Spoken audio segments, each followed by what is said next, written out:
Да се биде мрачен, тоа значи дека постои живот во тебе.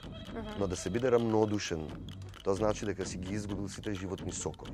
Сите оние дисидентски писатели што и ден денес се во затворите во Кина, Куба. Да киднапираат една кутра жена и да мислат дека таа е терорист. За таа насмевка се кријат многу човечки драми. Деновиве загубив пријател, соработник, роднина.